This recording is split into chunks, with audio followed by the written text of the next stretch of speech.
So, hello, my brothers and sisters. Welcome to our YouTube channel UPSC Mindset. So, आज से guys मैं 2011 GS paper one से question number one start करते हैं. And definitely guys, if you will stay tuned on this channel, I will take each and every question of not only GS paper 1 but CSAT as well. So start from question number 1. So the question is, in the Union Budget 2011-2012, a full exemption from the basic custom duty was extended to bio-based asphalt. What is the important of this material? First of all guys, आपको ये याद रखना है कि आपको कोई भी PYQ solve करते टाइम आपको पेन से सर्कल कीवर्ड को ज़रूर बनाने हैं. अदरवाइज आप उस चीज़ को माइंड आपका क्लैरिटी नहीं कर पाएगा कि आपको क्वेश्चन किसके बेस पे सॉल्व करने हैं. सो आने वाले क्वेश्चन में आपको हर एक tricks and topics and keyword analysis कराऊंगा, जिससे आप ये जान पाओगे कि सॉल्व करते कैसे हैं. सो ये क्वेश्चन टेक्नोलॉजी बेस है.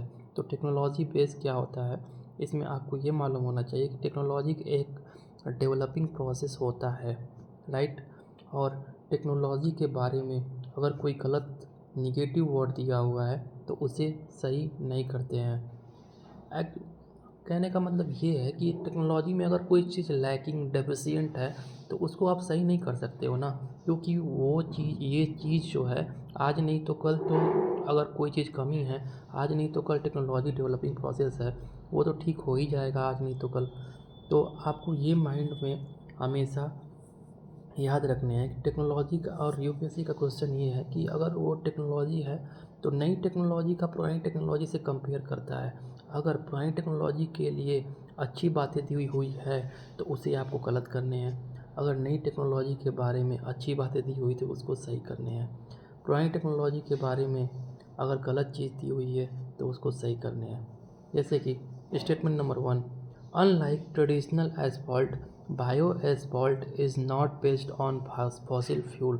सही बोला है, क्योंकि इसमें जो नई टेक्नोलॉजी है उसकी तारीफ किया हुआ है. जैसे देखिए, bio asphalt is not based on fossil fuel, तो उसने ये बोल दिया है कि बायो बेस्ड एस्फॉल्ट जो है वो फॉसिल फ्यूल से नहीं बना है. और फॉसिल फ्यूल क्या है, हमारा कार्बन इमिटिंग सब्सटेंस है.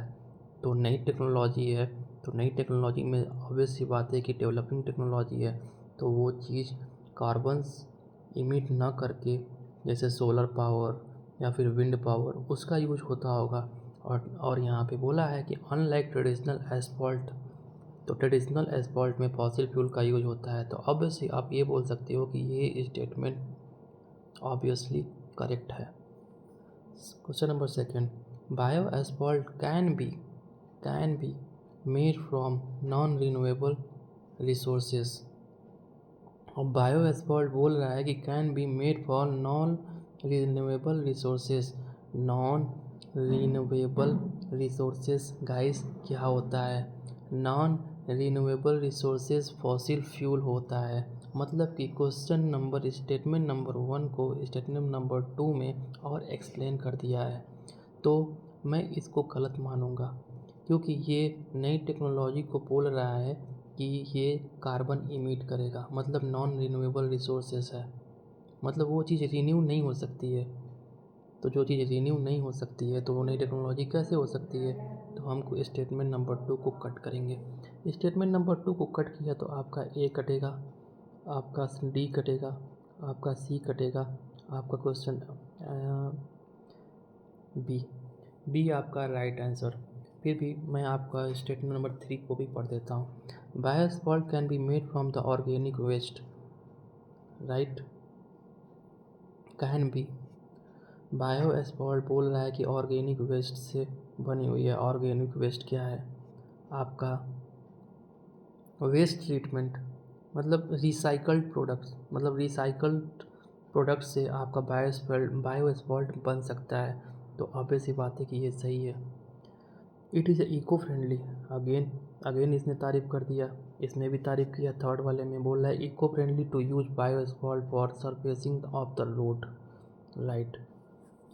तो जैसे कि मैंने आपसे बताया था कि अगर अगर किसी भी नई टेक्नोलॉजी का स्टेटमेंट तारीफ़ कर रहा है तो ऑब्वियस ही बात है कि वो गलत नहीं हो सकता है। Thank you guys.